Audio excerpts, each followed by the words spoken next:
walao ni ke chana wok dit bai palengda wayanin ko pe ku walao ni ke chana wok dit bai palengda ga nyarot kwa dit enom tier kuro wa kai tun jeng bai tar chen wayanin ko pe ku walao ni ke chana wok dit bai palengda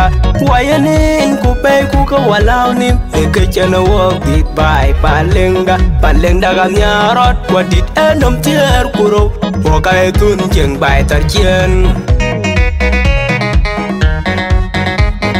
akenya gao tipo one man by ni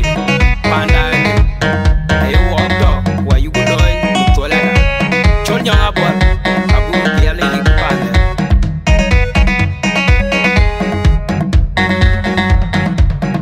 barwar yer ga yin yo wok pandida e kiji chawok na ye lung ke da nyam tin pya kuram tin pya aye ka dit bai anyi da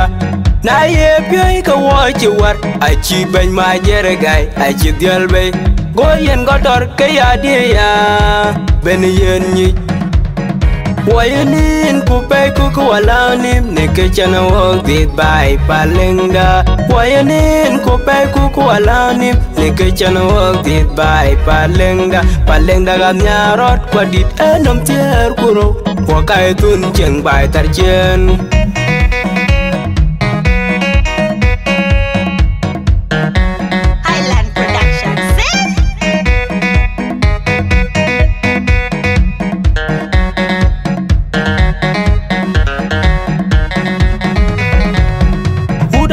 anyit chebe ya pinkok be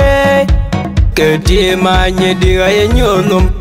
wa che mon chakbe changwa mon anyi di tuk kaye menenya ke chirga chinge baleben baleng di nom tier kuro wayanin ku pe ku walao ni ke chana wok dit bai palengda wayanin ku pe ku walao ni ke chana wok dit bai palengda nyarot kwa dit enom tier kuro wa kai tun jeng bai tar chen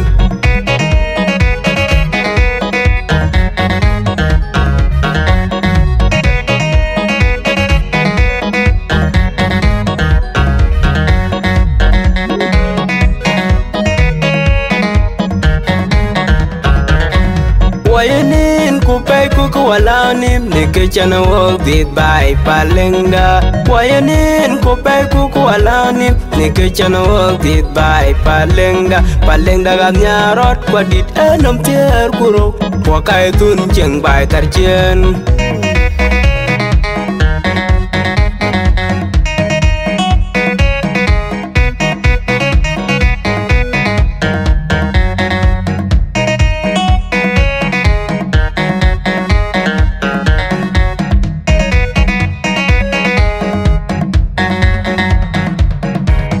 yer ka yin yo wok pandida e kichi chawok na ye lung ke da nyam tin pya kuram tin pya ta ye ka dit bai anyi da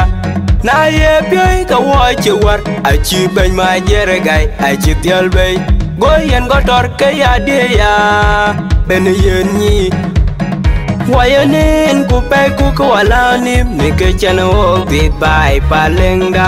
wayanin ku pe ku walao ni ke chana wok dit bai palengda ga nyarot kwa dit enom tier kuro wa kai tun jeng bai tar chen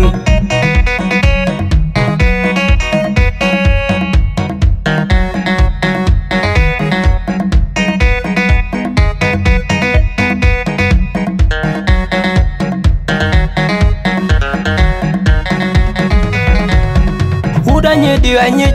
chebe ya pinkok be ke di ma nyi di ga nyonum wa che mon chakbe changwa mon anyi di tuk kaye menenya ke chirga chinge baleben baleng di nom tier kuro wayanin ku pe ku walao ni ke chana wok dit bai palengda wayanin ku pe ku walao ni ke chana wok dit bai palengda nyarot kwa dit enom tier kuro wa kai tun jeng bai tar chen